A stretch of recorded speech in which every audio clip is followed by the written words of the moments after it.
Hey everybody, and welcome to D4 Maps. Today we're going to show you the Rite of Verax map.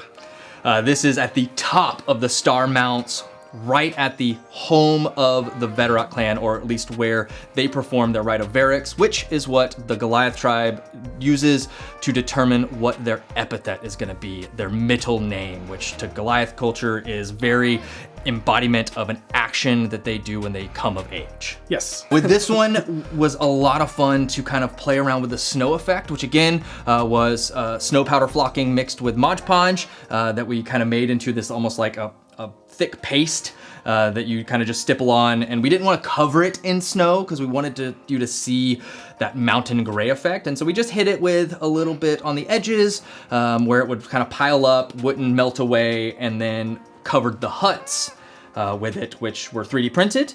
Yep. And kind of painted it. We found these beautiful files, which were exactly what we were looking for these yurt style huts. I forget what exactly they're called, but if you look up online, there is these huts that were made from whalebone and furs and things like that, that are not ice igloos or yurts, but these whalebone huts, and that's exactly what we were modeling them off of. They're super awesome. Yes, incredible just engineering of architecture made from whale bones. It's just incredible. And we wanted to pay homage with that, with the Verax tribe, utilizing that with these huts here. And so we painted them with, to be like, moose fur or reindeer fur or bear fur or something along those lines. Yep. And, bone and whatnot, and then covered that in the snow. We also created the little flags that you can see on the map, and they were just made from skewers. Yeah, wooden skewers. That we broke and glued together, and then we printed out the symbol of the Verax, which is the mountain, and the lines of the Aurora Borealis. Yep, and just cut them into the flag shapes and put it on there for the banners. Tattered them up a bit to look like they've been, in the frozen in time for 20 years. And then each of the monoliths within this Stonehenge that circles this spiral that is the area that is the ritualistic area of the Rite of Verax is each monolith paired with the 7 peaks of the Star Mounts, which are tied to the gods of the Goliaths. And each one was marked with its own symbol, which has its own meaning.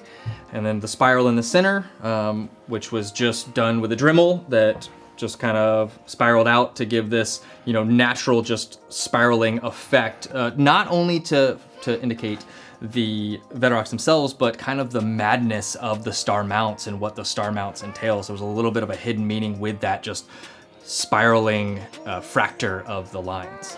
Yep. And one of the cool things that we were able to do is we had these lights that had a rainbow fade to show the Aurora Borealis. That was basically a 7th level prismatic spray. Yeah. That kind of anytime anybody went into them would take that effect, but it was also the gods of the Goliaths watching over this. And what they fought was a creature known as a tomb tapper. Or a Thalud. Yep, and so it is a construct that hunts magic and magic items, and so it came after their magic, after basically eating the natural magic of the mountain itself, thus allowing the Amber King to tap into its construct form and basically control it.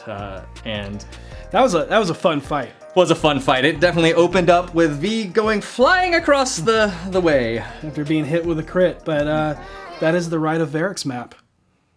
See you next time.